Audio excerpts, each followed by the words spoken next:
Good evening, everyone. It's great to come in such pouring rain. We are 1 week before Pesach, exactly a week before Leil HaSeder. And 5-10 minutes, I just refresh your memory about some of the things that needs to be done, and then we'll talk about different things. The first thing we have to remember, as I said last time when I was here, we have to eat all the chametz that we have. Try not to leave anything in the house. Cookies, wheat, pasta, eat it. Just cook it and eat it.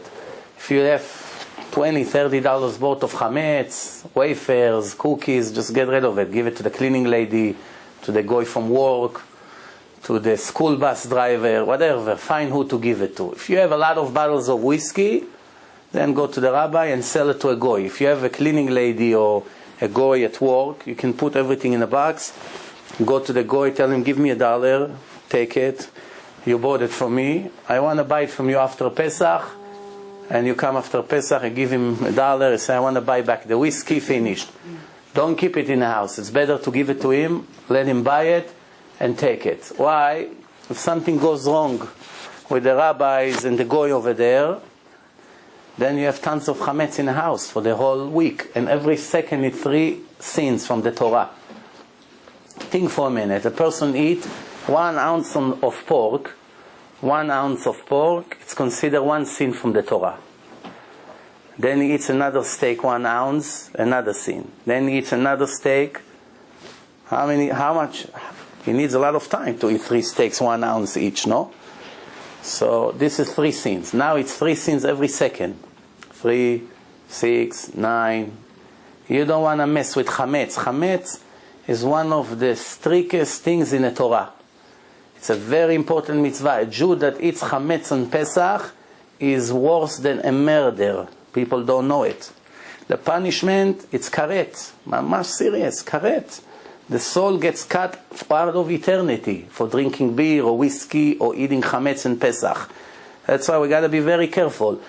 Not only it's such a strict mitzvah, it's one of the main foundation of Judaism. This exodus of Egypt, this whole idea of coming to freedom, that we were slaves and now we came out of Egypt and we received the Torah.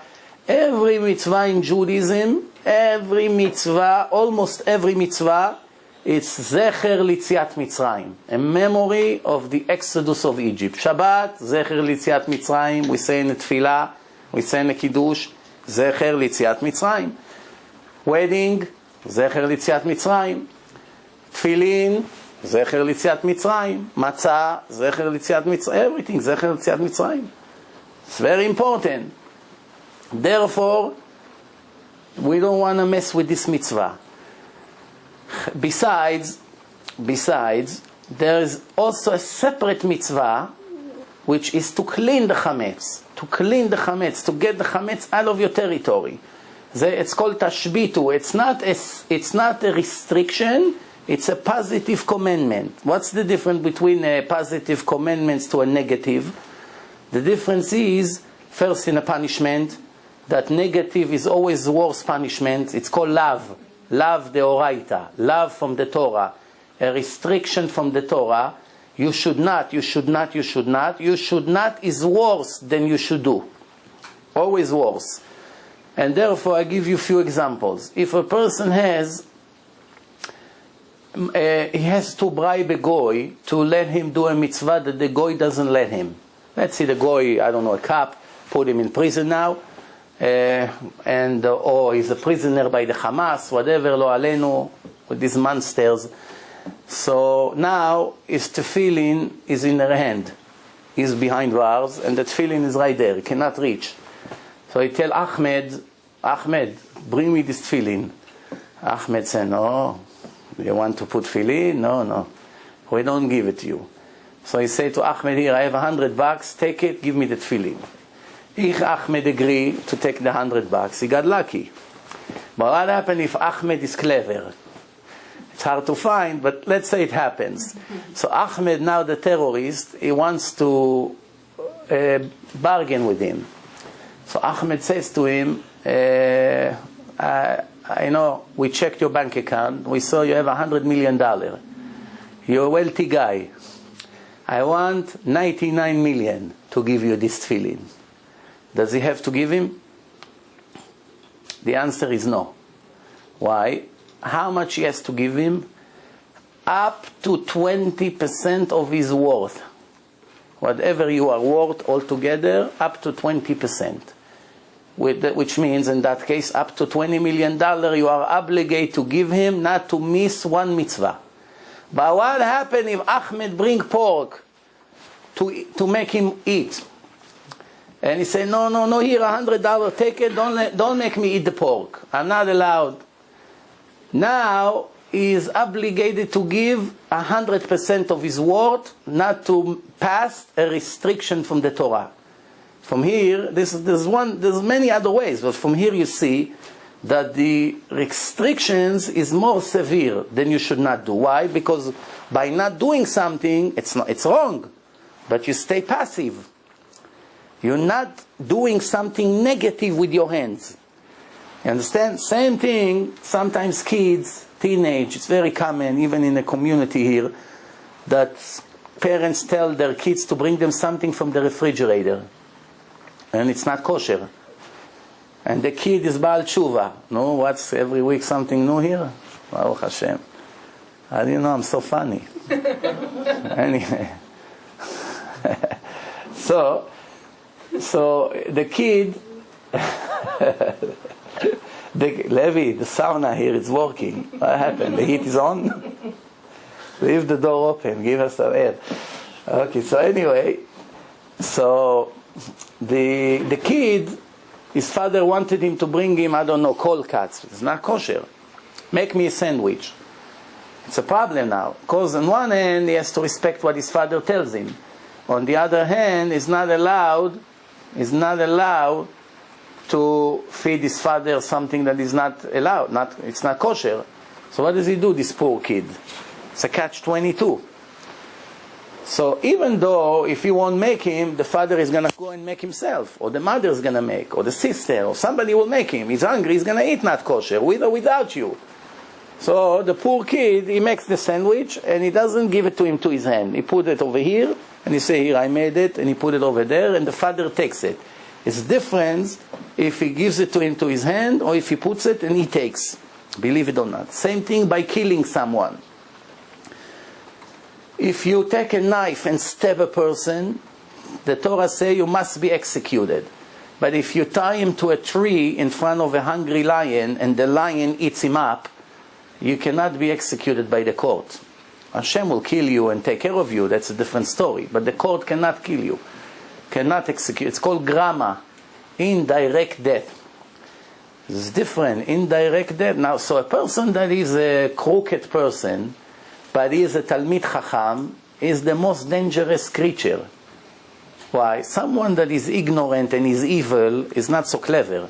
Somebody that knows a lot and is a crooked, evil person, like deceiving and always is, like a professional crook, he can make damage with the most minimal punishment. That's called Naval Birshut Torah. A crook and a service of the Torah, which means he knows all the tricks. And there are lawyers like this. They know all the constitution, the laws, how to go around. One Hasid, many years ago, he smuggled thousands of bottles of expensive whiskey to Israel. A whole container full of whiskey bottles. So the Israeli duty, they caught the whiskey. It's fortune, more than $100,000 worth of bottles of whiskey in the old days. And after they arrested the guy, they brought him to trial.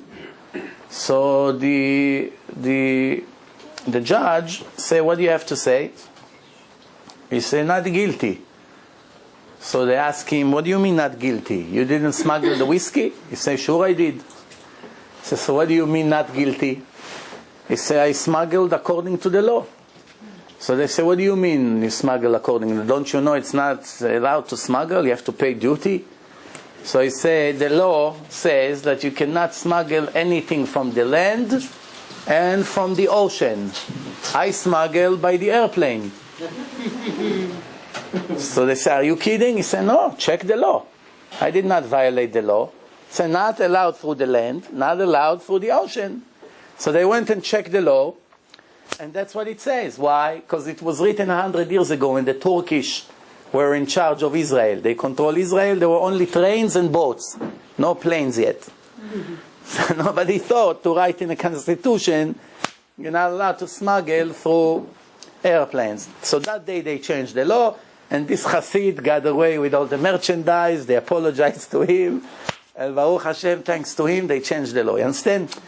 So this is all kinds of way to go around. So that's called indirect. So there's a positive mitzvah, tashbitu seor mibatechem. Get rid of all the seor, which means get it out with your hands. That's a positive mitzvah. And two restriction, lo yira'eh velo yematzeh. Lo yira'eh lecha chametz, lo yimatzeh lecha chametz. The Torah used two different words to count it as two different restrictions. And the punishment for someone who has chametz in his house is every second 3 sins, 2 restrictions, and 1 positive commandment that he missed by not doing it. If he eats the chametz, if it's not intentional, he didn't know it's chametz, let's say he had something, and in the end they told him, oh, there was wheat vinegar in it. He didn't know. He checked, he saw vinegar, he never knew vinegar, some of it made from wheat. That's an innocent mistake. It's still a very serious punishment. Every time the Torah say karet to the soul, if a person did it not intentionally, he has to bring a goat to Bet HaMikdash. It's called korban chatat. Now you have to remember that in the old days it wasn't like today you get into your BMW and in 45 minutes you're in Jerusalem. It was different days. You had to take a goat, and if you live in Tiberia or in Tzfat or anywhere you were, you have to take a carriage with a donkey and take a goat and go all the way. Now there was not beautiful roads with lights like you have today on the way to Yerushalayim. There was different roads. There was trees. There was all kinds of things. You have to go with the carriage, and the wheels are breaking, and you have to put another wheel and fix it. There's a lot of hassle.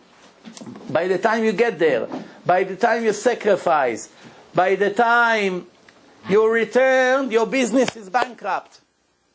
If you have a store, that's it. You're not in a store for a month. This is for not intentional eating chametz on Pesach, or not intentional making a sin in Shabbat. Let's see, by mistake you wrote a word on Shabbat. By mistake, Shabbat, finished. You got to take a goat all the way to Bet HaMikdash. This is to show us that Hashem is very serious when it comes to business. It's no joke. No joke. Some people, they're willing to gamble all their eternity. They say, I'm sure that Hashem is merciful. When I get there, He'll understand me. We'll work out a deal, plea bargain. I cannot believe that Hashem is so cruel. What? You really believe that He's going to do this to me just because I wrote on Shabbat? Or just because I did that? I'm a good person. It cannot be. You know how much tzedakah I give every month? Cannot be. And I ask, why to take such a risk? If you say that it cannot be, that means the Torah is a lie. There's a serious problem here. We always brag that we are the only nation that has a solid divine book from God. The only nation. Nobody has. We are the only one. There's 13.2 million Jews in the world, and only 2 million are religious. That's it. 2 million people have the truth in their hand from 6.4 billion. 2 million diamonds. The rest is all sand. 2 million diamonds. From the 2 million, how many are really real? Maybe 500,000. So really, take 1.5 million away, because it's all fake. Let's say 500,000 are really real. They really keep, they're really afraid of Hashem, they really respect Him, they really learn Torah. The women are really modest, not $5,000 suits, tons of makeup, dancing, Rabbi, it's no big deal. We're in the 21st century, really religious. How many? I wish 500,000. I wish. Yeah. How Rabbi Yaakov Hillel, the biggest Mekubal in the world, once I met with him 10 years ago, and he says, I said, Baruch Hashem, there's hundreds of thousands Baalei Tshuva. So he looked at me with such, I don't want to say angry look, but believe me, it was an angry look. He goes like this, what? Hundreds of thousands Baalei Tshuva, everyone with their nonsense. 400,000, 600,000, it's all baloney. Baalei Tshuva is the Bnei Torah, those who are connected daily to the Torah. This is Baalei Tshuva. The rest is all nonsense. This is his words, I'm a witness. The rest is all nonsense. If you're not connected to the Torah every day, you cannot be Baal Tshuva. You're partially Baal Tshuva, yes, better than nothing. Of course, Hashem appreciates every mitzvah. But to call yourself a Baal Tshuva, you have to shake before you say it. I spoke to big rabbis in my life, here and there, in different scenarios. And when we used to say we Baalei Tshuva, the rabbi said, I wish I will be Baal Tshuva. I didn't get to this level yet. Every person, even he was born religious, every day has to make tshuva for his sins. It's obvious. So it's not only somebody who was born to parents that are not Shomer Shabbos, he is considered Baal Tshuva. No. Even the biggest tzaddik of the generation, he made one mistake here and there, he has to make tshuva for it.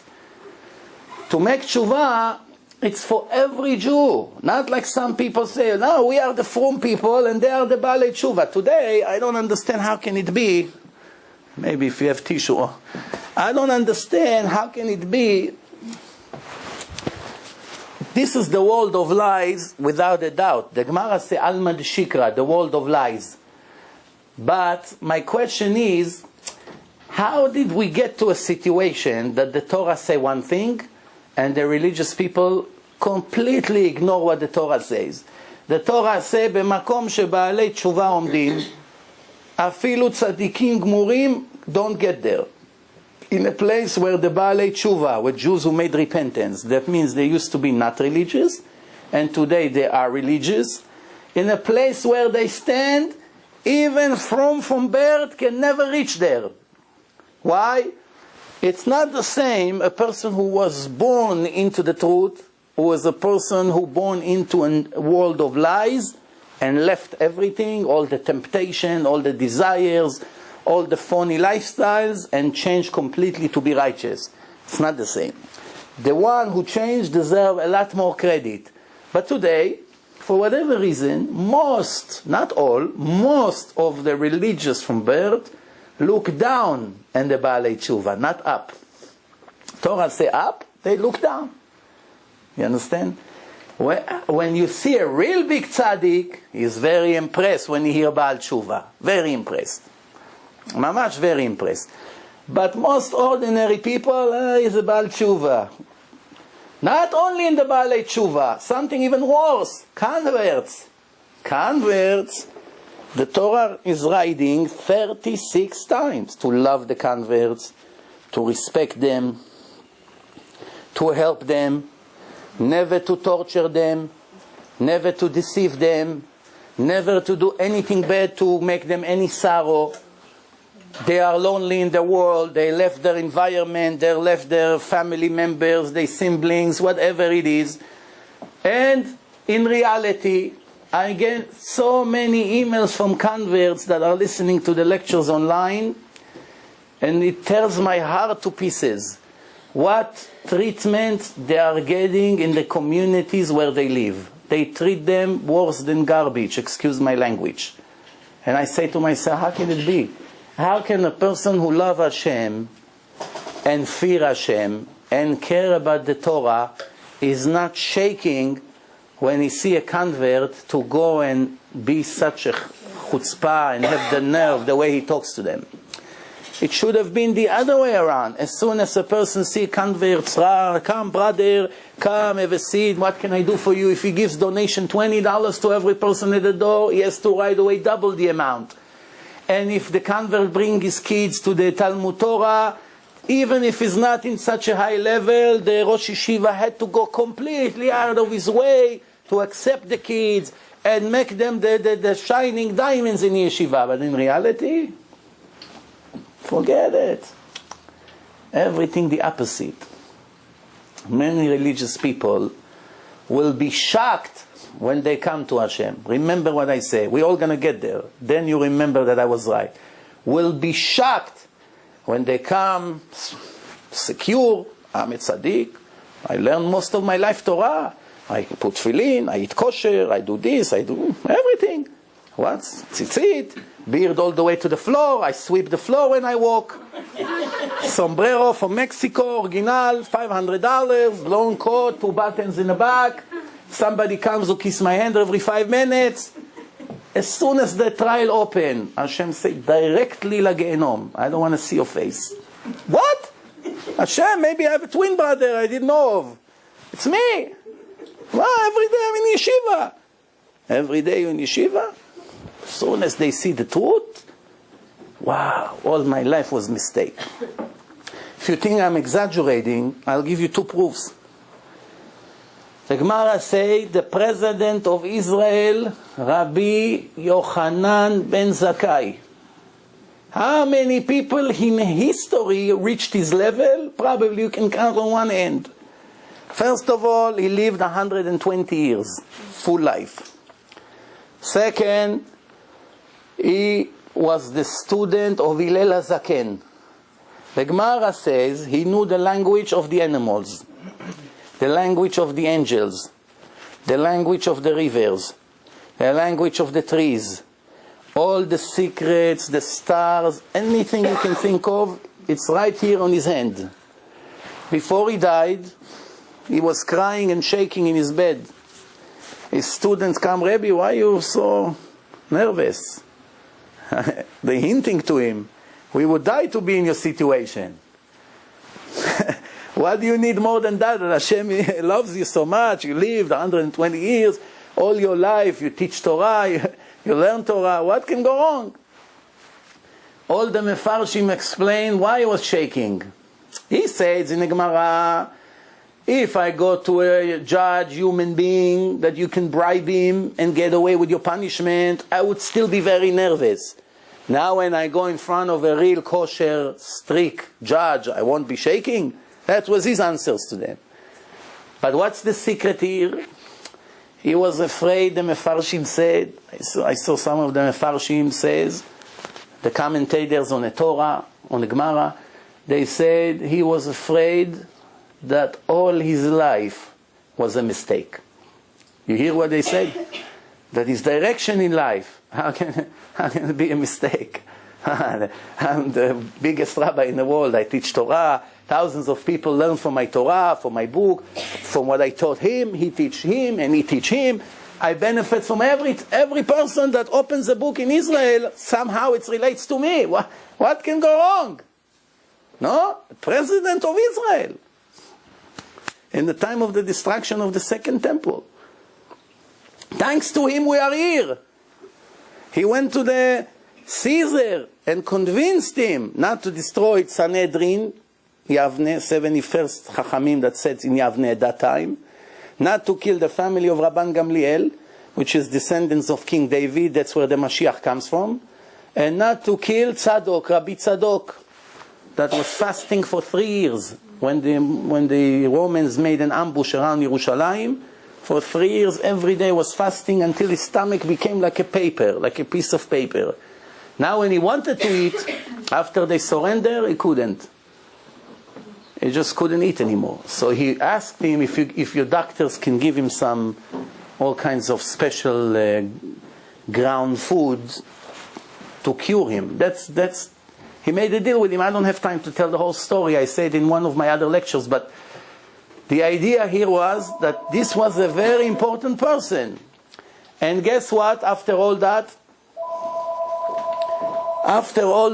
he was shaking that maybe his entire life was not 100% to the right direction. And that's what it means. Even religious person has to always evaluate his lifestyle. Maybe I don't live in the right place. Maybe I'm not teaching my children in the right direction. Maybe I'm not a good husband. That reminds me that in the previous weeks we spoke a lot about Shlom Bayit, peace in a family. I spoke very strong against women that cheat, because in one of the lectures that I arrived here on my way, a woman was calling me to try to help her to get a get from a guy, and actually while she's talking, I realized she's confessing actually that she was cheating on her husband. So I had to explain to her that even if you want to marry that person, your boyfriend, whatever you can call it, it's forbidden. You're forbidden now for your husband for eternity, and you're forbidden to your boyfriend for eternity. You cannot marry him. There's not going to be any blessing in it. It's against God. It's like a Kohen with a divorced woman. Cannot go on. That's it. You can do whatever you want. It will never work. So now maybe it's the time to talk a little bit about the other side. It's much more common still, even though the women in this generation is nothing what they used to be 2 or 3 generations ago, with no offense to any woman here, but that's the situation. What can we do? The man is a lot worse. A lot worse. It's true that the Torah allowed the man to marry more than one woman. It's true. The Torah did not allow the woman to marry more than one man. Only one man, and the recommendation of the Torah that this is going to be your first man and your last man you ever know for your entire life. That's a kosher woman. The first and last. If it doesn't work that way, if she got divorced and she get remarried, it's still perfectly kosher, no problem. Or if she's a widow, God forbid, she gets married, no problem. But definitely not to go a bar girl that go from one bed to another, excuse my language. Definitely not. This wasn't the intention of the Torah for a holy nation. No, for sure not. So the point is, since the man was allowed to marry more than one woman, and there's reasons for it. What's the reasons for it? Because in the old days, the world was different than today. Today, everything is easy. With the internet, with trains, with planes, with telephones. The whole world is really very small, because you can communicate with the whole world. In 24 hours, you can get to anywhere you want in the whole world. But in the old days, this is the way it was. It used to be that if you wanted to go from Israel to Iraq, right, it would take days with the donkey. Days, weeks. It will take weeks. And then if you want to take a boat, to go from one side of the world to the other, let's say to China or anywhere, it would take 3 months. Just to get there, to sell your merchandise. And then to be there a month, and then to go back another 3 months. 7 months, you're out of home. What normal man can be without his wife for 7 months? It's very difficult. So the Torah allowed people to have more than one wife. Either he takes with him one, and he lives to take care of the children, or he has a wife in the other side. Yeah, but you should know that it was very, very rare to find men, Jewish men, that married more than one woman. Very rare. It was never a custom that many men had more than one wife. We don't find it. In the entire Gemara, I don't even know if there's one case there. Maybe there is, but it's very, very rare that you found a man that had more than one woman. Even look, in the last 1,000 years by the Ashkenazi world, it's forbidden. Rabbeinu Gershom made a decree. No one is allowed to have more than one woman, because even if they want, they cannot handle 2. Cannot handle 1, for sure he cannot handle 2. That's 1,000 years ago. Imagine if he lived today. Maybe Rabbeinu Gershom today said no more marriage. Can't marry anymore. But it was 1,000 years ago. He said, stay with 1. It's better for you. The Sfaradim never had that decree. But where do you find, except Yemenites, some of them, and some Moroccans, 99% of the Moroccans who came to Israel, they had one wife. One wife. Even most of the Yemenites, even though it's in Yemen it was more popular because they live in very strong Muslim community for 2,600 years. So some of them had more than one wife, 1 or 2. But the rest of the world, you don't find Jews that had more than one woman. That leads me to explain today that we have a situation that man is getting married with a woman and begin to cheat on her right shortly after the marriage. Well, yeah, especially now she became pregnant, he said, all right, let me go. I go to this bar, I go to this club, I sit with my friends, we drink a little bit, and who knows what happened next. Then he tells his wife stories. I have to go to the auction. I'm going to stay there in a hotel. I'm coming back tomorrow. Hashem Yirachem. One guy is an electrician in Israel. In Israel, people are afraid to say the truth. I'm also suffering when I say it. Don't think I enjoy to talk about it. From inside, I feel like resistance. But I force myself to say the truth. Force myself because it's time for the people, at least 10% of the people will wake up and stop. It's worth it. Somebody must say it. Somebody must say it. And you don't hear it anywhere. People don't talk about these things. Everyone all of a sudden is politically correct. No, don't talk about this in the lectures. Why people need to know about it. What do you mean? The people are the sinners. What do you mean what they need to know about it? If you don't tell them how they know to stop, they won't ever know. Today there is a very, very scary situation. Many of the girls, they want to go to college in Israel and they can't afford the prices, even though it's nothing compared to here. Here it's a murder, the price of the colleges. But still, over there, people make very little salaries, the parents, they cannot support. So guess what they do to become a student? They become prostitutes. Under the ground. Supposedly nobody knows. In a day she goes to university, and at night she goes from one hotel to the other. One man is an electrician. He had a job in Eilat. Eilat is all the way to the north, the border of Egypt. He goes from Tel Aviv to Eilat. He has a job. He works Wednesday, Thursday, Friday. Friday evening already, the job is still going on.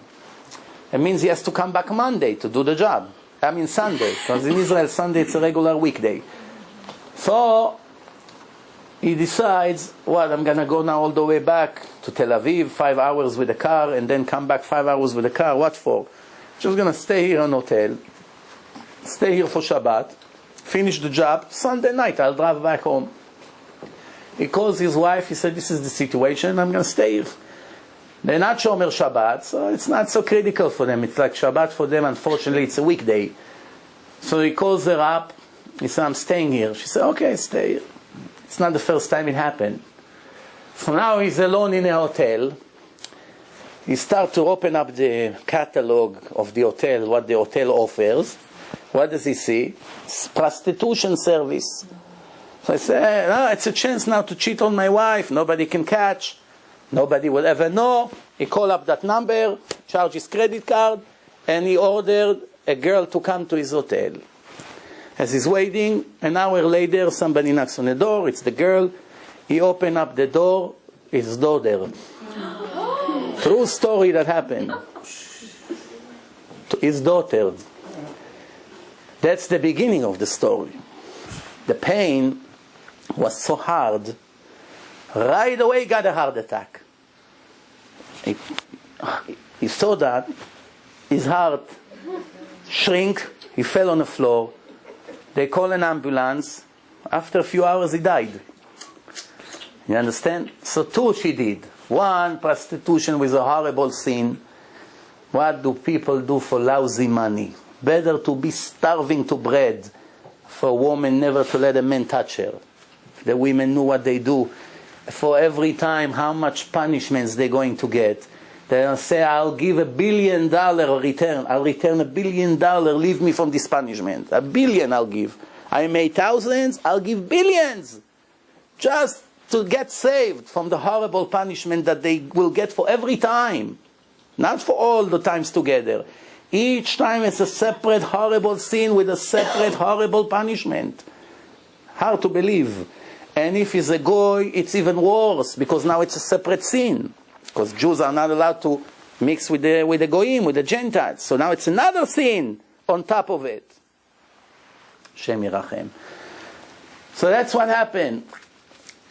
So Hashem show him, you want to be a lowlife? This is not going to be your end. Who I'm going to send to you? Your own daughter, to see what daughter came out of you. It's no coincidence.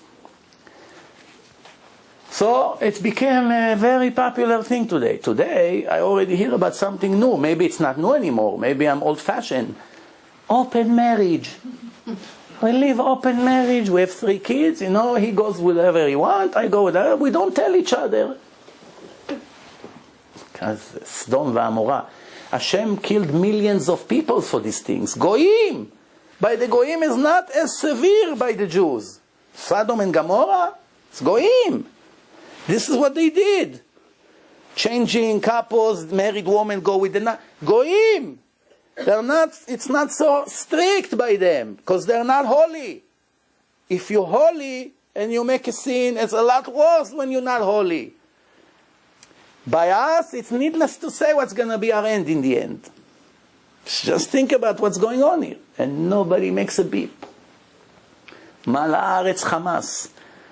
And nobody makes a beep. People go to sleep like nothing is happening. Television, corruption, what's they show over there? And that's affecting us. What do you think? We are safe? You know how many thousands of religious Jews every year leave the religion because of their desires? Of course, they come with excuses. I have questions, I have this. Baloney. 99% of these questions is excuses. One of them left the yeshiva, and after a while he started to smoke on Shabbat. Slowly, when a person goes down, he doesn't realize. Every week it becomes worse. One day he walks in the street with a cigarette. Who does he see? His Rebbe from the yeshiva when he was in yeshiva. His Rebbe with some of his friends, Talmidim, that they're still very religious, they all walk out of the shul on Shabbat. Right away, through the cigarette, he's afraid from the Rebbe and not from Hashem. He's embarrassed, no problem. So he comes, but they all saw him already. So by their faces, he realized that they saw him. So obviously the guilt and the embarrassment is killing him. So he comes to the Rabbi, Rabbi, I'm glad I see you. I have a very strong question that bothers me, doesn't give me rest. So the Rabbi smiles to me. Right, the Rabbi he thinks I was born yesterday, this guy. All right, what's your question? So he gives him a question. The Rabbi says, a really fantastic question. I don't know the answer. So Rabbi, I have another question. He gives him another question. The Rabbi says, it's even better than the first one. I don't know the answer. He asks another question. The Rabbi says, wow, you got me real good this time. I don't know any of the answers. I said, Rabbi, come on, who are you fooling? You know the answer. Why don't you? You know every answer. I know you know all this. Why you don't answer me? He told him, I only answer people who really have questions. You don't have questions. You have excuses. I answer your first question, right away you invent another question. I'll answer the second one, you invent the third one. I answer your millionth question, you will invent another million. You know why? Because you decided to be wicked. And you're going to do everything to justify your way. Don't tell me stories. Shabbat shalom, goodbye. You understand? 99% of the people are like this. Once in a while you find really a person that somebody shook up his emunah, he gave him some contradictions, questions. I'm confused already. I'm confused. And it's very interesting. Let's say somebody asks you a question that you don't know the answer, and it looks like a contradiction. But what about the thousands of other proofs that you saw that leaves no doubt that the Torah can never be written by a person? It all goes to the garbage? I don't get it. If you have 1,000 witnesses in a court that John killed Chris, that's 1,000 witnesses. They all say the same story. And one of them, his story is a little bit shaky. You take him and you ignore the thousands? What's going on? It shows you're not a real person. It's all fake. It's all fake. You hear the story that I said in my CD, in the end of my CD, about Rav Silver from Cincinnati? Do you remember that story or no? I have to hear this. No one heard it. A few years ago, in Cincinnati here, there was one rabbi, his name was Rav Silver. And Rav Silver, he has a shul there over there, and one of his members had a guest for Shabbos. And the member, is not religious. So when he came to shul, he took the yarmulke, one of these yarmulke that fly with the wind.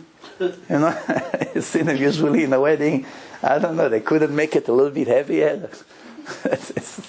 So they put this yarmulke on. And once once, the davening is finished, the rabbi was following this not religious guy, how he knows the entire prayer. He takes a book, and he prays, he goes like this, 3 steps, he knows everything. When they take out the Torah, he goes like this, with his finger, very nice. The rabbi walk like this. He comes to him after the davening, he spoke to him, right away the guy answered in Yiddish. Now there's no more doubt, this is an ex-from guy, a religious guy. So what happened? So the rabbi is curious. So I started to talk to him. No, what happened that you left the religion? So he said, if you saw what I saw in Auschwitz, you also would leave the religion. So he told him, what did you see? Hundreds of others saw exactly what you saw, and they're very religious. It's true, some left the religion, but many stayed religious after everything they saw. So he said, no, by me, this is the story. So the Nazis used to torture us. We used to stand like this, and the days that they didn't have work for us, they were making us stand for 17 hours, like this, in a cold, in a heat. So a person that looks like a broom, that's how skinny they were, and with 1 slice of bread a day, all day they stand like this. They try not to fall. After a while, people were falling. So whoever falls, they shoot right away. Now you're not allowed to look. Your best friend just died, or chas v'shalom, your father, or your Rebbe. You cannot try to hold him, pick him up. You cannot, because if you move, they'll shoot you also. This is how it was. He said, but before, when we went to sleep at night, at 5 o'clock in the morning, they used to come, let's say 5:30. So half an hour before, we were standing on line. There was one old man, he had a pair of tefillin. Nobody had tefillin there. He had 1 pair of tefillin. And this old man was charging us to put tefillin, not for free. You have to give him something. So you have to give him a cigarette, you have to give him a piece of bread, a potato, whatever you can get. Potato. If you give him something, he lets you put tefillin on. If not, forget it. So one guy was begging him, I don't have any more what to give you. That's it. I left only with pants and a ripped shirt. I have nothing else to give you. I gave you everything I had. Let me put tefillin. He's begging him. And he says, forget it. You're not putting tefillin. So everybody say, hey, what? Give it to him. He said, no. If I give him, I'll have to give you also. No. So the guy says, that day, I decided I'm done with religion. If religion is business, I don't want anything to do with that. So Rabbi Silver told him, I'm very impressed. Your ears should listen to your foolish mouth. Hundreds of Jews were risking their life in a freezing weather, 5 in the morning, to put tefillin, even though, according to the Torah, they are dismissed. They don't have to. It counts like they did. You forced. Hashem He knows you're not an angel. If you cannot do, you cannot do. That's it. They are dismissed. They don't have to. They're willing to risk their life not to go one day without putting tefillin. Hundreds. And they gave the last piece of bread, potato. You know what was a potato in Auschwitz? Better than a Mercedes car today for them. Potato, you should see how people will fight on the potato peels. Bankers and judges and doctors and brain surgeons that a year before were in a hospital walking with a pipe, were crawling on the floor to eat potato peels. People don't know. You see some of the movies you can't believe. People live in a sewer for 3 years, family. In a sewer. Bathroom falls on their head. Infection, disease, dead bodies. For 3 years. You can't even pray over there. That's what's the situation. Just not to die. So he says to him, hundreds of people risking giving their life not to miss mitzvah tefillin. You didn't learn anything from them. One wicked Jew, you learn everything from him? Or are you telling stories? So that old man, he got, how do you say, like a knife to the heart. Started to cry. He's crying right away. Couldn't hold. Say, Rabbi, you're right. It's all excuses. So it's not late. Still alive, you can make tshuva. He shook hand and he made tshuva. I was lucky. Now think for a second. If this rabbi would be in his own world, somebody comes into your shul, you don't even come, good Shabbos, how are you, where are you from, come to my house, come again, give me your number, nothing. He comes in and out, he goes, finish. He dies tomorrow, he goes to hell, end of story. You come, you talk to him 5 minutes, you save him from, who knows how much suffering in 5 minutes conversation.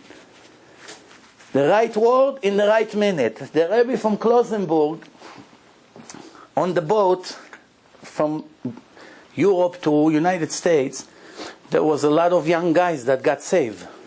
They collected them from all over. There's a boat on the way to United States now.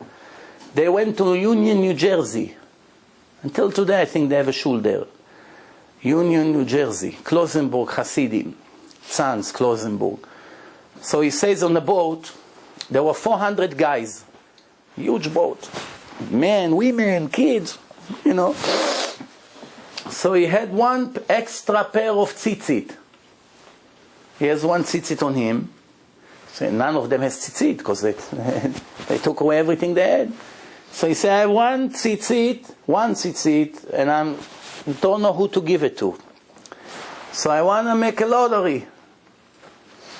Each one will take a number, you know, and we'll pick up one number. Everyone will write his name on a piece of paper, full name, put it inside a jar. We'll pick up one name. Whoever's name is going to come up will be able to get the tzitzit. So they're all writing their names. As they're writing their name, one young guy comes and he has a very sloppy shirt. You know, you can imagine how dirty it was. And he took the shirt from the side, he ripped it. Like maybe he took a knife, he cut it from here, he opened it up. He cut it from here, he opened it up. He said, Rabbi, now I must have a tzitzit from the Torah, so you have to give it to me. They do not have 4 corners to their clothes. So they don't have to. You only need the stripes if you have clothes that have 4 corners. In the old days, that was the style. Everybody used to wear, Jews, non-Jews, all kinds of kilts that have, like the cowboys in the westerns, you know, they have 4 corners, one here, one there, and 2 on the sides. 4 corners, and Torah say 4 corners need stripes to remind you of Hashem. Then over the years, it went out of style. Nobody used it anymore. So as a memory to those days, and we don't want to miss the mitzvah, so we recreate special, like t-shirt or under the clothes, you know, with 4 corners, and we put tzitzit and finish. Because every second it's a mitzvah. Who wants to lose such an easy mitzvah? Have to be a fool to take the tzitzit from your body for 1 second. Even when you go to the bathroom, you make a knot in front of the stomach, bring it up, you make a knot, you sit 20 minutes in the bathroom, count how many mitzvot you would lose if you take it out. It doesn't pay to take it. You sleep with that. Why you sleep with that? Even though at night, mitzvah tzitzit, it's not an obligation. It's only when it's day. But if you woke up at 8 in the morning and the sunrise was at 6, you just lost 120 minutes multiplied by 60 or mitzvot. It's right there, 10,000 mitzvot. You lost before you open your eyes. Tefillin is 1 mitzvah. Blessing on an apple is another mitzvah. Talit in a shul, another mitzvah. Every bracha you make, another mitzvah. Shema, another mitzvah. How many you did? All day. 20 mitzvot? Right here you lost 10,000 before you open up your eyes. I don't like to sleep with a tzitzit, Rabbi, it bothers me. That shows you have not 1% of 1% emunah in Hashem. If you go to sleep without tzitzit, it just shows 100% you have no emunah in Hashem. Or you're just a fool, one of the two. You choose which one you want to be. It's not a joke. One way or the other. If it would be $10,000, we would lose. Huh? I think even Gates would sleep with the tzitzit. Regardless of the 50 billion years. Why do I have to lose if I can make another $10,000 before I open up my eyes every day? What's wrong? Well, donate it to Africa. Whatever the case may be, no? So, the guy put the rabbi in a conflict here. On one hand, he just announced the Lord, everybody wrote their name, and this guy just tricked him. So the rabbi said, listen, if you would do it a minute before I announced, you're right, I had to give it to you. Now after I announce, I cannot change my word. It's like a neder. It's a vow. I said, we're going to make a lottery. But now we're going to see if you're really kanai, if you're really strict with your love to Hashem and to His mitzvot, or you're just a show-off. Because many of the people, believe me, it's all show-off. You see them with faces in a shoe like this. It's all a show-off. You don't need like this to go. You can stand like this and pray, close your eyes. Hashem knows you love Him in His heart. Sometimes you see, they come to the shul. I wish I can take films of their pictures. This guy looks like he just looked to the bathroom. This guy just looked like he won the lottery. This guy looks like he is about to shoot himself. Everyone with their faces. What is all this show? There's one guy, 1 week in yeshiva, you bring him wafers. Here, eat dessert. Oh, I don't touch this anymore. The Torah says you can enjoy this world. Just a week ago, he lived with Christine for 5 years in the apartment. You bring him wafers. Rabbi, I'm surprised at you. What? Isn't the Torah is to be humbled and not to enjoy the food and all this luxurious thing? Why are you bringing me cream cake? This is all a show. He doesn't have foundation. Many of the new Baalei Tshuva become cuckoos. Mamash. Why? They don't have direction. They don't have a real solid rabbi to direct them. 3 months is Baal Tshuva, his beard all the way to the ground. Who gave you permission to grow a beard? Chatzuf. Should give him 2 smacks to wake him up from his dream. People are 30 years learning Gemara, they think a million times, if I grow a beard, I have such responsibility and I make so many mistakes. I don't know halachot. I sit in a table, I don't know what brachot to make. They learn from me because they think I'm a big rabbi. You know, there's one rabbi in this town that he doesn't have a beard. Completely. Not even a little bit. Mamash, shiny. And if you take all the other rabbis and combine their Torah, it won't be equal to half of his knowledge.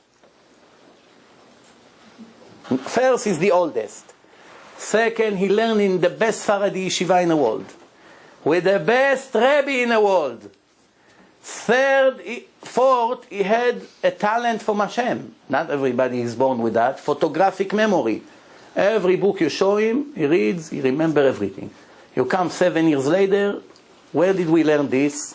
Bring this book, he opens, he shows you. He has this gift. He saw the biggest rabbis in the world, how they behave. If you serve and you help and you're close to holy people, sometimes being even a week with a big tzaddik, big Talmid Chacham, it can be better than 1 year learning laws, halachot. Because 1 week, see how he behaves, right away teach you so many things, because every step they do, it's halacha. How they talk, how they walk, how they eat, how they learn, how they go into the mikveh, how they go into the shower, how they get dressed, how they... Every 1 minute, there's not a minute that you don't learn something new. How they talk to their wife, how they behave when the children do something wrong. Just 1 week you attach to him, you learn so much, like a whole college. Kosher one. No foundation. Ooh, wow. No foundation. The camera gets nervous. They have no foundation. What is this? Don't eat wafers. 3 weeks in yeshiva, already black hat. Take it easy, my friend. No, I don't wear blue shirts anymore.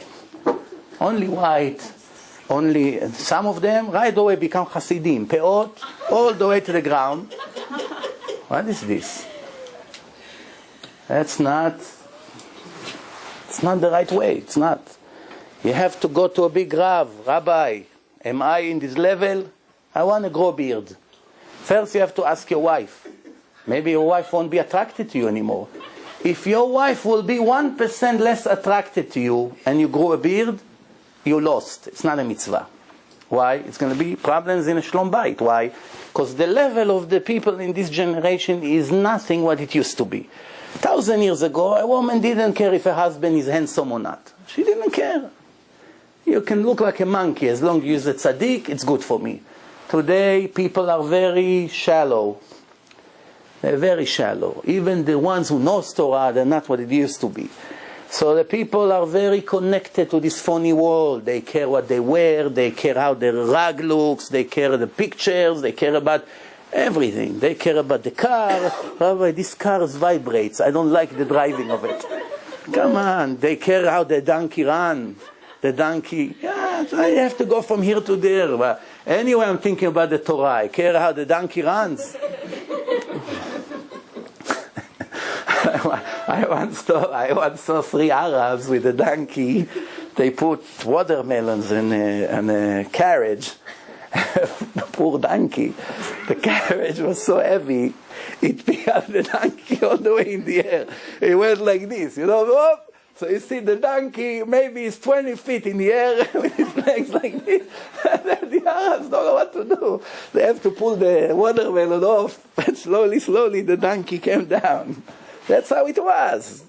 When I was a kid, I remember my father used to take me to the market, and then his friend, mother, lived there, and I used to go, and there was a donkey, and the donkey had a stone, and they grind with the donkey. The donkey, this was 25 years ago in Israel.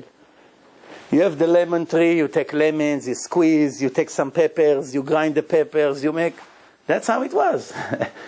So the world was different, but just that you know, a person that starts to become religious, he has to step, to move always forward, never to stand, and definitely not to go reverse, but to move in the right direction, to build himself one step after the other. If he jumps from A to Z right away, it's just a matter of time until he collapses completely. Guarantee.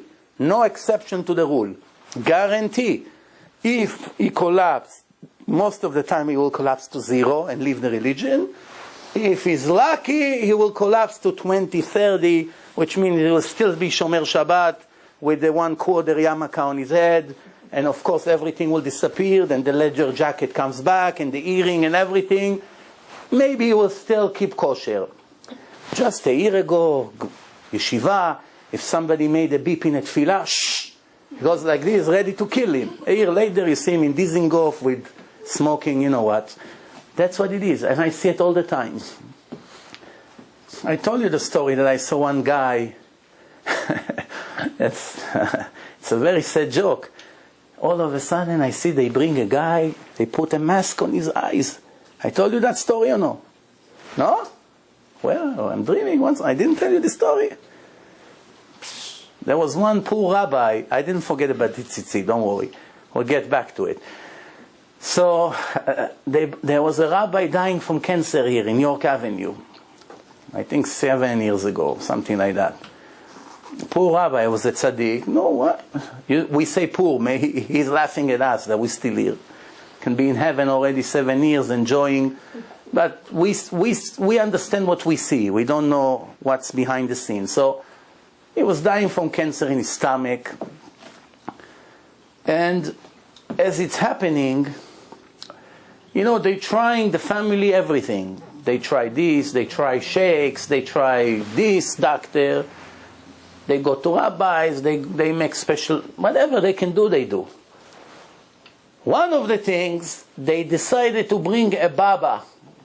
You know what a baba is? Baba is, you know, most of the time a fake Kabbalist that pretend is closing his eyes, somebody's holding his hand, they bring him like this, with a long jalabia like this, and he comes and he makes all his faces, and people stand online to throw hundreds of dollars to the jar. That's what called a baba. And he tells you, take this, and take this, grind it, put it under your head when you go to sleep, smear it on your eyes, you do 5 times like this, tell you all kinds of things. And so, wow, this guy knows what's going on in the upper worlds. You understand? And usually it's all away until he vacuum all your money into his stomach. That's usually how it happens. And there's a lot of crooks out there. But anyway, so they decided to bring a guy, supposedly holy. I see a guy, he comes into the shul, 2 very long peot like this, so right away it doesn't look good. Then I see he has a mask on his face. Mask. You know the mask that they put in a plane when you sleep? I said to myself, wow, maybe he's blind. The first minute, then I see he comes in, they hold his hand. Then once he's in the shul, that's it, he's in the men's section. So he takes the mask off. So this guy looked familiar to me.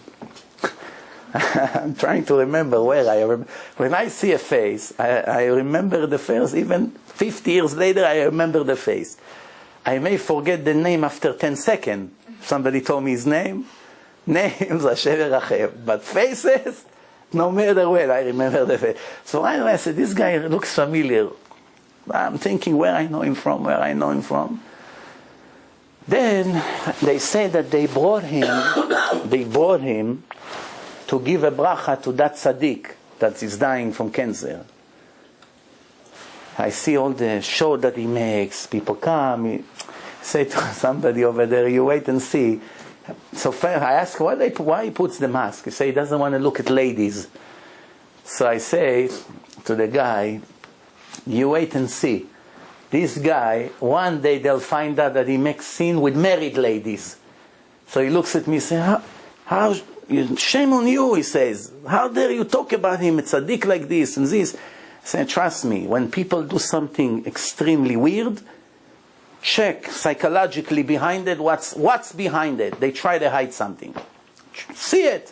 This is what it is. 3 years ago, all over the news, one married woman after the other came to confess. He escaped from Israel and he got the cancer now. Nobody knows where he is. Hiding. Exactly. Not as a prophet. Or I see things. Nothing, I don't see anything. Common sense, that's all. That's why I was like, what is all this show? It comes to the airport, the woman says, sir, I have to check your passport. Take it off. No, I can't. What all this show? Come on. This is the Torah. This is the religion. Rabbi Yosef, the biggest rabbi in the world, he puts a mask. Rav Ben Zion Abba Shaul, the holiest person lived in this generation until 10 years ago. He ever put a mask?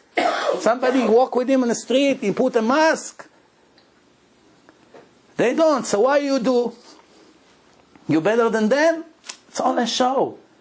That's not what Hashem looks for, actors and shows. Hashem look at people who keeps the mitzvot, the religion, as it is. Tefillin, tefillin. Tefillah early in the morning, tefillah early in the morning. With tears, it's even better. Kosher, strictly kosher. Tzitzit, good one. With the best one, no problem. That's what Hashem is looking for. Finally, you need to put mezuzot, get the best, if you can afford. Talmud Torah, look for the best, not half and half. That's a real kosher one. Learn Torah as much as you can. It's not a sin to work. Like some brainwash the people that if you're working, you're a criminal. No. If a person show Hashem that I am devoting every minute of my time to learn Torah when I can, that's a very good thing. Which means he goes to work, he has a work, he has a lunch break, an hour, he eats, he learns 20, 30 halachot. Oh, then he comes home, he's with the family, then he has a chevruta 2 hours. Then early in the morning he gets up early, he prays, he learns an hour. So Hashem see, it's obvious that if I would give this person to win the lottery, he won't even have to go to work anymore. He's going to go right away to learn Torah. Why he's going to work? To support his family. He doesn't want to collect charity. Every other person knocking on doors, I want tzedakah. No, that's not what Hashem is interested in. Hashem is Rambam, Ruker by the Rambam. If you can learn and work, it's good. If you work and anyway don't make money, forget about it. Go and learn Torah. Let the rich people donate to the yeshiva and you eat from there. But if you can support yourself and give others, it's nothing less than those who sit all day. Believe it. This is the way it is. The Torah says, Issachar and Zvulun, the children of Yaakov. One learn full days, one supports him and him, both of them, and they share the Torah. Not share. They both get the same amount. It doesn't come on your expense if you learn. If you learn and someone supports you, it doesn't take away from your mitzvah. Whatever you get, and he gets whatever he gets. So the Rebbe from Kloisenberg, he said to the guy, now we're going to see if you're real or you a show-off. As everybody picked up, as they picked up the name, which name came out from 400 notes? His name. Why? It was real. He really wanted the mitzvah of tzitzit. He had one pair of shirt, one shirt. That's all you have. This is your entire property. Pants and a shirt. Finished. And now you're risking your shirt, you're ripping it up. Maybe the rabbi will agree to give you the tzitzit. You got it? His name came out. It's just show you when a person wants to do 100% L'Shem Shamayim, there's no way in the world that Hashem won't let him succeed. Because Hashem is interested. He's interested that you do what He told you to do. Everything else is a test. I wanted today, before I will read to you some of the questions and answers that you're asking probably every week of your life, just to conclude what I started in the beginning of this lecture, that everybody here should remember, a man that cheats on his wife is a filthy, miserable, despicable human being. No other words is better to describe him. And if Chas v'Shalom there's anybody here who ever did it or plans to do it, have to make serious tshuva for it. To come and tell, it's not wise. Why to break the family? You already made the sin. Tshuva means to regret what you did, never to ever do it again, to be ashamed of what you did, and to learn a lot of musar and Torah that it will never happen again. Because people are people and they have desires. All the cheating starts by looking at things that are not yours. All the jealousy, all the chamdanut, when a person desires other people's things, starts with the eyes. The Torah says, block your eyes, don't look. Not with a mask. Just don't look. You walk in the street, something bad came, close your eyes or move your face. Or turn around if it's necessary. If you're a rabbi in a wedding, you come to the wedding and the designer that made the dress, he only made half of the dress. I don't know what happened. The other half he forgot to bring. They didn't bring the woman talit to put on herself, the kala. So the poor rabbi has to do the kiddushin, close their eyes. They say, Rabbi, what happened? You have allergy? Why you don't open the eyes? You shouldn't be embarrassed. You should say, I'm sorry, I can't open up my eyes because people are not modest here. Not to talk that the Shekhinah doesn't come to such wedding. That's the way they dress under the chuppah. Chuppah, it's the holiness of Hashem comes there. To merge the two souls. And Hashem cannot come when the kala dress like this. Absolutely not. You know, I get emails from a lot of goyim, I told you. I learn a lot from these emails. I learn a lot. Some goyim, from their question, you see that they have very high level of fear from Hashem. And it makes me wonder. Why? Because I know from experience all my life that if a person doesn't learn Torah, it's almost impossible to have fear and enough respect to Hashem. No one is afraid. Why? Ignorant, no knowledge, no worrying. No worry. Don't worry about anything. When you begin to learn medicine, oh, my kidneys are not good. This is not good. That is not good. Because you learn. You know all the things. Oh, I have this symptom and I have this. And now you learn and you know, chas v'shalom, it can be an infection. And next thing you're going to lose your kidney. And the next thing it's going to be a heart failure. What made you overcome these problems? Learning. But by learning, you started to worry. Oh, my situation is very bad. But people who do not learn medicine, whatever they do, they never worry. Up until one day they fall and die. Because they never learn what they're doing. They eat fat, they eat cholesterol, they smoke, they 20 cups of coffee a day, blood pressure, they don't care about anything. Symptoms, no symptoms. My father's friend was like this. 2 weeks, he has pressure in his chest and his hand. Almost every fool knows today that if you have pain here and here, it's moments before heart attack. 2 weeks. What? He's afraid to go to the doctor. He's lazy, I don't know. His wife said for 2 weeks he's complaining that he has pain. Oh, 52 years old he died. Why? Steaks and fat and 4 packs of cigarettes. That's the results. So learning, on one hand, make you worry about your situation, spiritually and physically, but gives you a chance to correct. You don't learn, there's no chance to correct. Not about your medicine, your medical situation, not about your spiritual situation. So we want to conclude that subject. A person has to understand your wife is not just another picture in a house. You owe her gratitude more than any person in the world. The Gemara said there was one rabbi, his wife was worse than a witch, very evil woman, and his students couldn't see the horrible life that he has with her. And it got to a point that his students said, Rabbi, we cannot see what she does to you. How can you stand there? And he said to them, it's enough for me that she's raising my children, and that's it. For that already I owe her more than I can imagine. Everything else, it's irrelevant. You see what it is? Somebody who knows to appreciate. Imagine if chas v'shalom, a person, wives die, and he has to raise children on his own. Lo aleinu. It happens. Today it's one of the problems that we have. Many guys lose their wives in a young age. He has to hire a nanny, full-time salary, to be in a house. Right? Somebody, if he doesn't have in-laws that are capable of doing it, or whatever the case may be, or the in-laws are not religious, or it could be a problem, or they don't want, or they don't know. Whatever the case is, he has to take a woman to come from morning to night and raise the children, send them to school, cook for them, whatever. It would cost him fortune. Just for that, that's what his wife saved him, already owes her so much.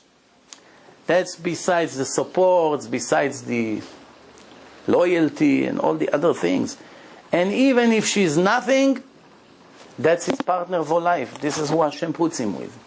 That's it. There's nothing you can do. You don't want to live together, you got divorced, it's a different story. The Gemara says one of the rabbis divorced his wife and was continued to support her and her new husband, sending her money. Because he saw that one time she walks in the street to collect money.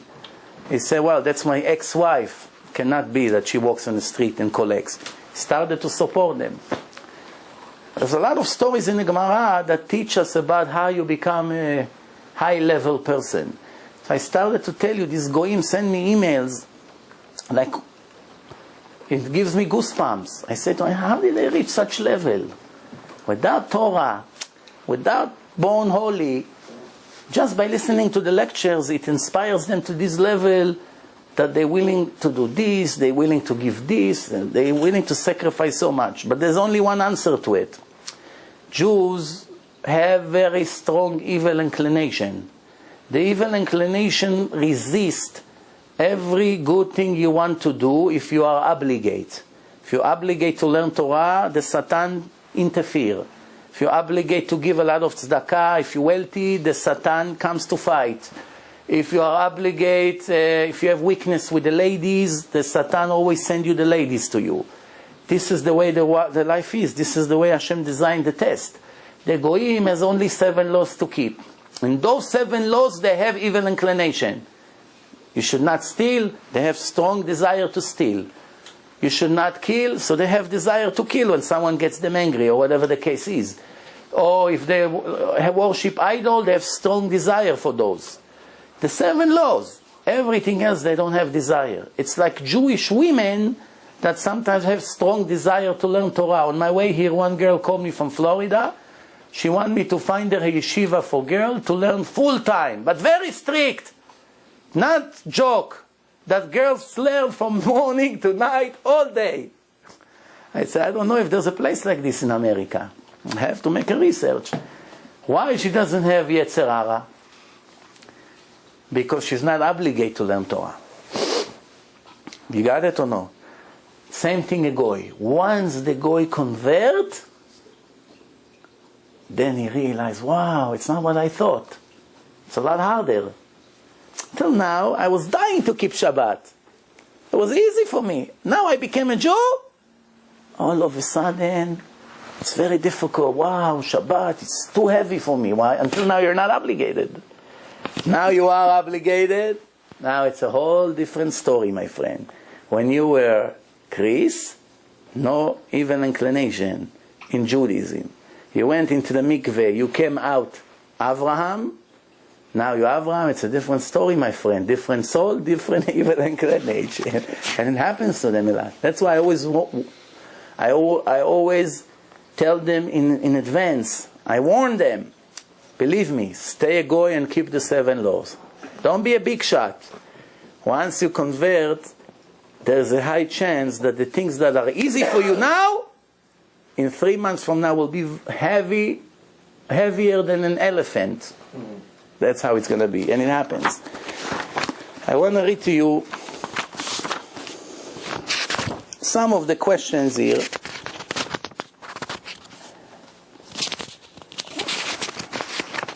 You know, the Torah said we have to take care of orphans more than we have to take care of just another poor person. If we have a poor Jew and an orphan poor Jew, the orphan comes before. We have to have more pity to him. What happened today is when we have couples that the husband left them and ran away to overseas or something. Left the wife with a kid, 2, 5, 10, whatever it is, and he left. Are these kids considered orphans or not? She's considered widow or not? Logically speaking, why the Torah say to worry about widow and orphans? Because they have nobody to take care of them. If they have a father, he takes care of everything. He brings home food, he brings money, he brings clothing, he pays their tuition to yeshiva. Now there's nobody like this. So how a wife is going to raise the kids and still go and bring money, right? It's difficult. So the question that was asked, this is questions that were asked by Rabbi Yosef. It's a whole set, 7 or 8 books already by now. So Rabbi Naki was attached to him for many, many years, in previous years, and every question he heard people asking him, he wrote in his notebook, and they made a book. Plus, many of the questions he came and asked himself, and whatever he told him, he wrote, and they published a fantastic book. So, this is the first question here. It says like this: a charity fund that is designed to buy clothing for orphans. Are they allowed to give some of their money to kids that their father ran away to overseas and the mother is the only sponsor in the family? Because this is the people who donate to this fund, they want their money to go to orphans because it's a special reward, more than just to give to kids. No? Let's keep it open for another 10 minutes. So the answer is yes. Allowed. So you see, I never thought so. You see, sometimes families, the father left them, the kids are alone, but they're not orphans, God forbid. They have a father somewhere. So what are we talking about? We are talking about that the father left and neglect them. Don't send money, don't send anything. If he left because he had a fight with the mother, but he continued to pay the tuition from his business, that's a different story. We're talking left them with nothing, and believe me, there are enough cruel people who does it. They one day disappeared, and you don't know what's going on. Then another question, What happens if poor customers comes to your store, and you know they're in yeshiva, avrechim, they learn Torah, and you know if you offer them tzedakah, they will be embarrassed to take. No, it's okay, we manage. So let's say the sale was $100, and you fake in the register to make it 80, let's say. Right? And you're thinking in advance, I'm going to do it, and the $20 that I'm giving him off, I'll take away from my maaser. Like this, after he leaves, I write it in my notebook, 20. Another avrech yeshiva comes, 30. Another one comes, 10. And I write, and like this I see, oh, I gave 10%, and I gave them, they're not got embarrassed, they don't feel anything. If you think in advance to do it, that you make a condition that this is how you're going to give people money, it's count 100% tzedakah, like maaser. And it's actually in a higher level because they're not getting embarrassed. By telling them, oh, I know you're in yeshiva, I'm giving you $20 off, there's good thing to both sides. Here they're not getting embarrassed, but on the other hand, you make Kiddush Hashem by making them feel good that they learn Torah. I'm only giving it to you because you learn Torah. I had a friend that is not religious, a Kurdish guy. He has a suit store in Westbury, in an office building. And we used to, for holidays, I used to take guys from the yeshiva to him. He sells very, very nice fancy suits, good names. For us, for sure, it was very, very cheap. But in general, it's very cheap. But for us, it was even less. So he loved the yeshiva guy so much that, let's say the price was $200 for a suit that worth $1,000 somewhere else. So he said, okay, no, $180. Then after 5 minutes, you know what, take a tie. You know what, take this also. He gives you this, he gives you... In the end, you felt you almost got it for free. It shows you that he loves the Torah. Maybe when he was a kid, whatever, he grew up in Israel, in Yerushalayim, he saw a lot of Torah. So it makes the guys feel good. Why? Oh, at least somebody acknowledged that I learned Torah. You understand? By the way, I once told the story, I'm telling you the story is very good. The Gemara said there was one guy, it's a midrash actually, his father put him to learn Torah when he was 5 years old. 5 years old. And when 25 years he was learning, the Rebbe called the father, he said, your son is a genius, it's a shame that he's going to be in yeshiva, hire a tutor for him, and let the tutor teach him one-on-one, it's going to be the biggest chacham that you can find. 25 years, the tutor taught him separately. But he doesn't leave the house. Why? It started that the father wanted to send him away to yeshiva of genius people far away. But the mother didn't want. She had one kid. He doesn't leave the house. They're arguing, they almost got divorced. They go to the rabbis. The rabbis say, why you want to divorce her? She's not pretty anymore? He said, no, that's not the problem. She's not cooking? No. She's not cleaning? No. She said something against you? She's not a wife anymore? No. So what's the problem? She doesn't want my son to go to good yeshiva. That's enough reason.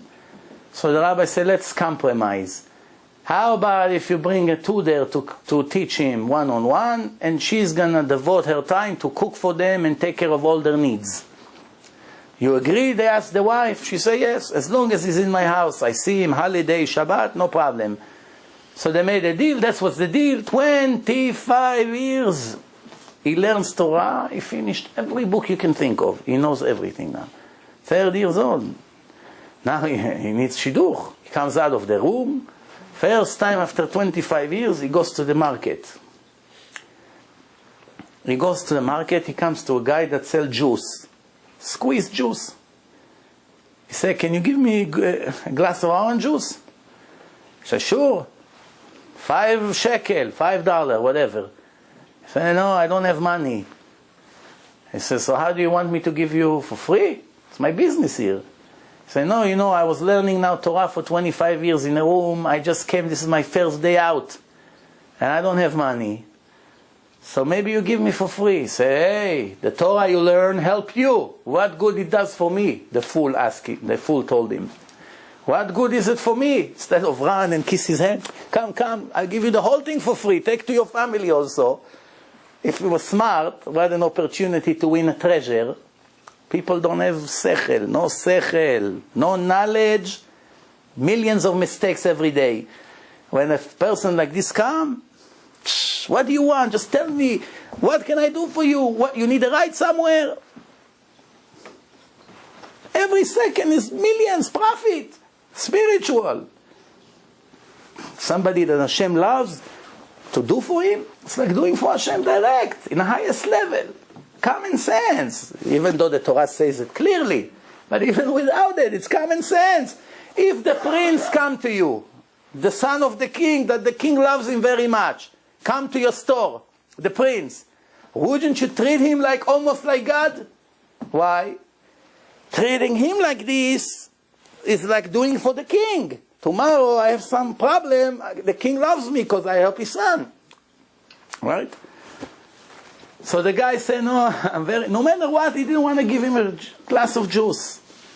The kid comes home, and he says to his father, he threw his stuff, his hat, he's very upset. The wife says, why are you like this?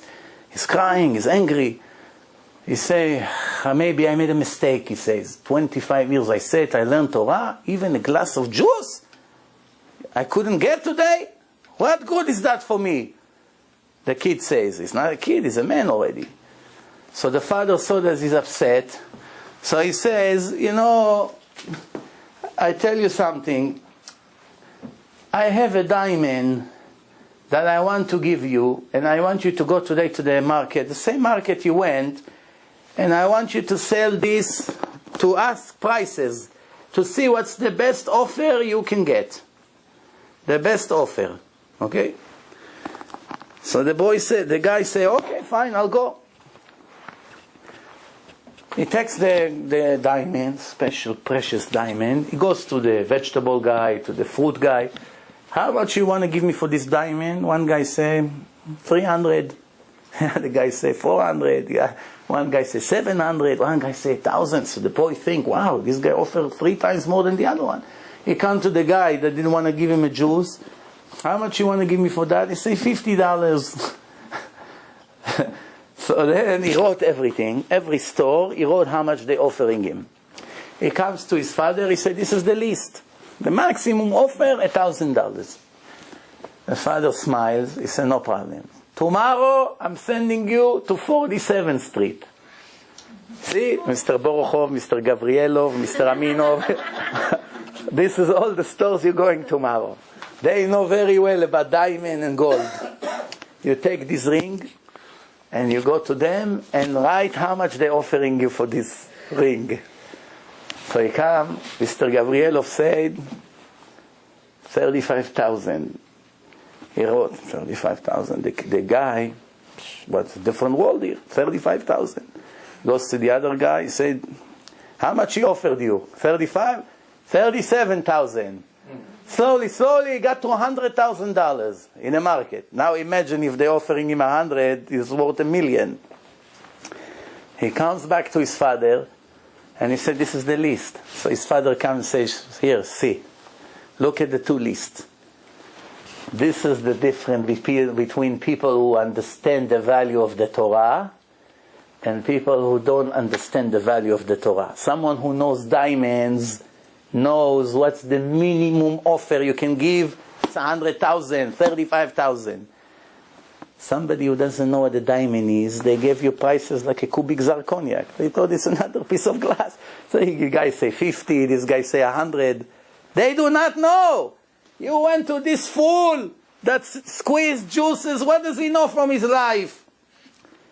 5 shekel he didn't want to give you to take one stock in your eternity, to be affiliated with you in Shamayim in any way for your Torah, to show Hashem that He value your Torah, because he's a fool, he's an ignorant. What does he know about Torah? You get offended from them, from this ignorance, get upset. You saw the difference? This is the difference. When you go with your Torah to Shamayim, over there they know how to evaluate every second you learn Torah. Don't worry. Over there the price is very good for that. Much better than a glass of juice. You understand? And this is another question here. A person that goes to learn in yeshiva every day, he takes a bus or transport or train every day back and forth. Avrech, learning in Kolel, can he deduct the transportation from his maaser? Or even from him and his wife together? Let's say the wife works and they have a monthly income. They want to deduct the transportation to the yeshiva. Can they deduct it from their maaser or no? Surprisingly, yes, he says. Yes. Then the questions are very interesting, because this is question, trust me, I hear these questions day after day, night after night from all kinds of people. An avrech, a person who comes to give lectures, if he would sit in yeshiva and learn from 8 to 10, they give him X amount of money per month extra for these 2 hours. Let's say he makes X amount of money. If he stayed the night seder, it's extra few hundred, let's say, an extra 300 per month. Now when he goes to give lecture, he doesn't get it. So he asks if he can deduct from his maaser the amount of money equivalent to the amount of money he would make if he stays in yeshiva. Since he's volunteered from his time to go and teach people Torah, it would be much better off for him to stay in his town, sit there, and learn Torah. First, he enjoy better, he doesn't have to travel, and he doesn't lose money. So at least, I don't want to make money, but at least not to lose what I could have made by sitting learning Torah. So can I deduct an equal amount to what I have to make if I'd stay to learn by going and volunteering and teaching Torah for my maaser? The answer he told him is yes. But later, when he left, the guy, there was one rabbi next to him, Rabbi Babayov. Sounds good, no? Rabbi Babayov Shlita. That Rabbi Babayov said that after he left, he said, it was a shaky answer what I told him. It's questionable. So the understanding was that he was so afraid that he will stop going to teach people Torah where he goes, that he says, yes, you can deduct. Then one other question, and that's the last one for tonight. Are you allowed to buy from your master money a lottery card of an ambulance service, Atzala? Let's say Atzala makes an auction, Chinese auction, they sell tickets, and there's a chance to win something. Whether you do it for the mitzvah, whether you do it to win a car or a trip to Israel, whatever the reasons are, you want to deduct this money from your maaser, because after all, you went to Atzala for tzedakah. What if you win? Huh? What if you win? If you win, then there's no... You got 100 times more than what you invested, so you didn't really give that money. You didn't give, you got. You gain here. You have to give more maaser for what you gain. But besides the point, are you allowed to deduct it from the maaser as other charitable things or no? What do you say? Yes. Huh? You're driving an ambulance probably. Yeah, huh?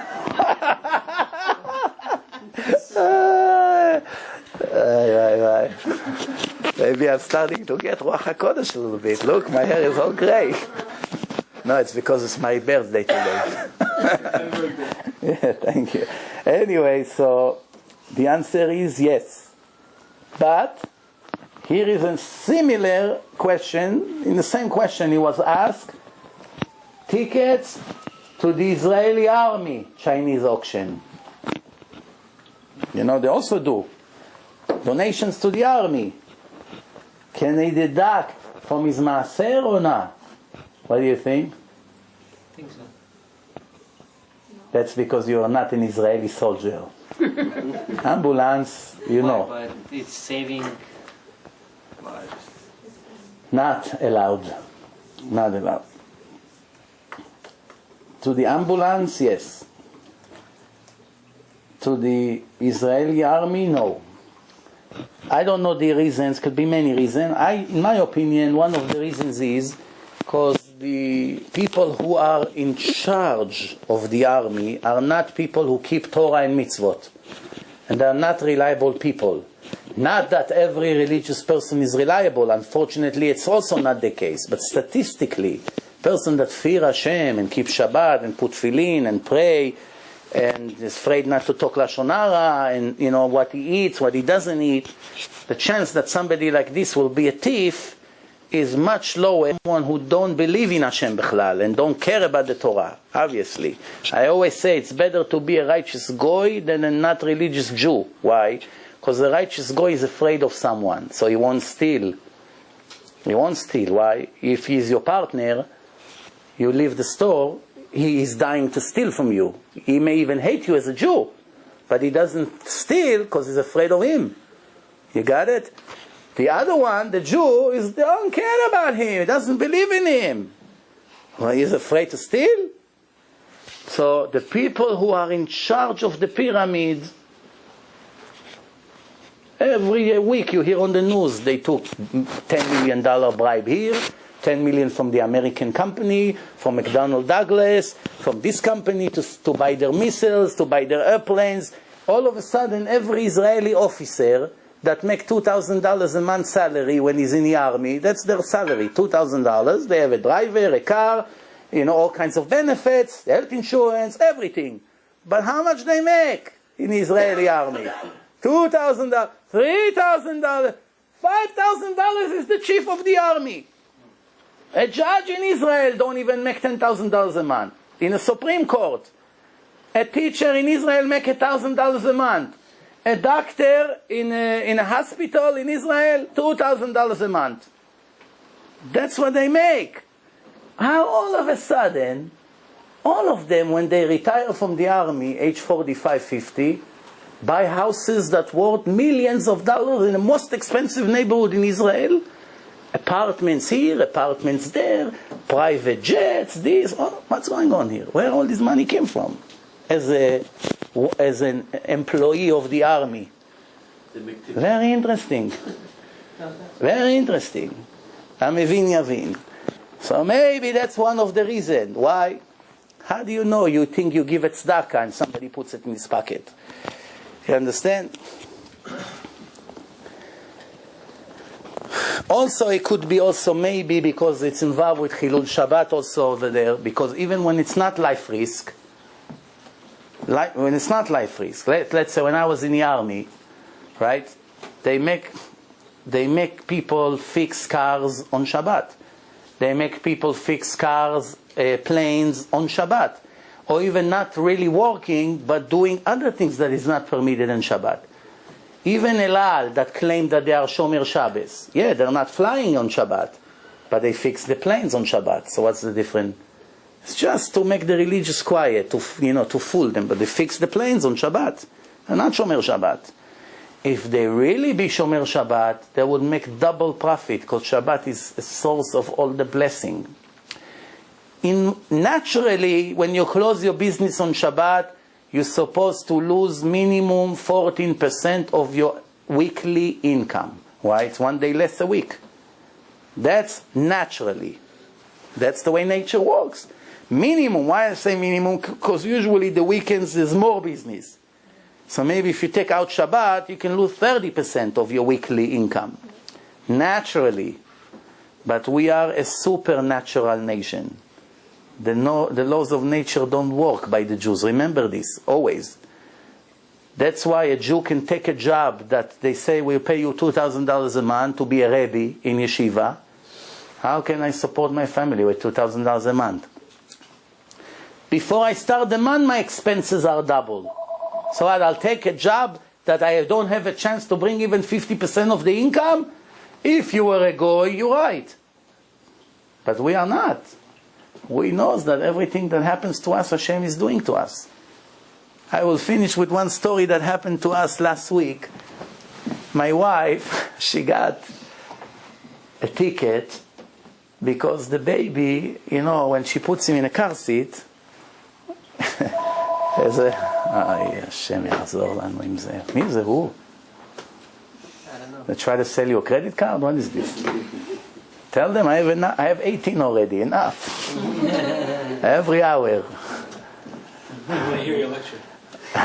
So, they want to hear or they want to ruin the lecture, one of the two. Anyway, so she got a ticket because the baby, every time she put him in a car seat, the 2 minutes ride from his kindergarten to the house, he takes it off. He goes like this and he comes out.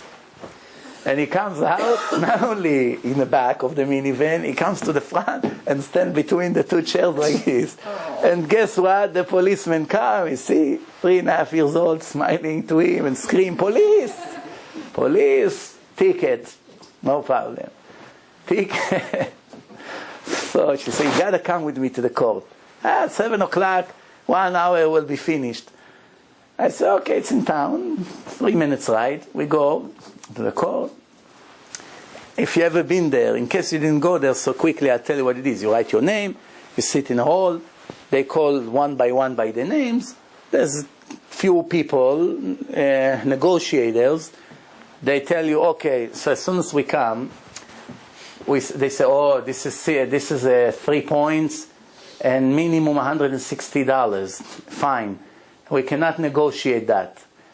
So I say, so now this Italian woman, and there's 2 Jews, 2 Jewish ladies, and 1 Italian woman. So the Italian woman does the talking. So as soon as she reads, the Goyim doesn't know how to say Mizrachi. So how they say Mizrachi. So Mizrachi sounds Italian. So I always thought to myself, those who are not Italian, when they read my name, they think I'm Italian. But Italians, they know Mizrachi is not Italian. But this woman is Italian. She said, oh, she started to talk to me in Italian. See, anyway, I said, wow, very good, It started good. We worry about the points, So then she said, but unfortunately, nice, everything nice, we cannot negotiate, it's car seat. So I say, even though she never had for more than 20 years even 1 ticket, it's nothing we can do. So the Jewish woman, not religious, she said, can you step aside for 1 minute? She started to whisper to her ear. They're whispering. I tell my wife, don't worry, you see everything will work out. They're whispering for about 30 seconds. She said, okay, let's talk now. She said, okay, so we waive the points, and we recommend the judge. Let's just hope the judge will accept it because it's the first time we're doing it. We will recommend the judge reduce fine and no points. And it's going to count like a parking ticket in a record. Nothing, it doesn't record. So right away I say, of course, yes, go. Okay, so now we go to the judge. We stand in front of the judge. We saw 4 or 5 cases in front of us. Everyone, they made plea bargain. You accept it? Yes, no. The judge said how much to pay. Finished. We came, we stand. The judge reads, car seat, thinking, $100 fine, no points, like a parking ticket. You accept the deal? Say yes, no problem. We go out. Now we stand on line to pay. Then I see one Hasid. He comes to me, he says, you Mizrachi? I say, yes. He said, you just saved me. I said, why? So I was in a court 20 minutes before you. And I got convicted, and they told me you cannot do a deal for car seat. And that's going to kill me, because I already have points. These 3 extra points, I lose my license. And the insurance, forget it. So now, they sent to look for me because they made a deal with you. So they say it's not fair. How come to one we say deal and to the other one? So thanks to you, my license got saved. Look, only $100 and no points. So I said to the Hasid, now you have what to say on the Shabbos table. He said, exactly. So I say to my wife, now you understand why you got the ticket? It was all to come save this tzaddik. That's how the world works. Melechet tzaddikim na'aset b'idei acherim. The work of the righteous people is done by others. You just be tzaddik and Follow what Hashem told you. The rest, let the others, they'll do everything for you. That's the last lecture before Pesach. Next week is Leil HaSeder. The following week is also holiday. And Hazrat Hashem, we will meet the week after Pesach. We will let you know. Thank you very much again to Levi and to his wife for all this great hospitality and these great lectures.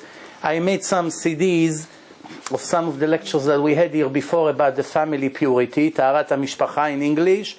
And it's combined with another lecture that we had here about modesty for the ladies of the house. Very good. You tell me if you like it or not. This is lectures that we did here. I saw they're very popular on the website, and I decided to make them in Hebrew and in English. So the English I took from here, the Hebrew I took from another place, and we made them. If you want, right here, of course, free of charge. Thank you very much. Chag Sameach, everyone.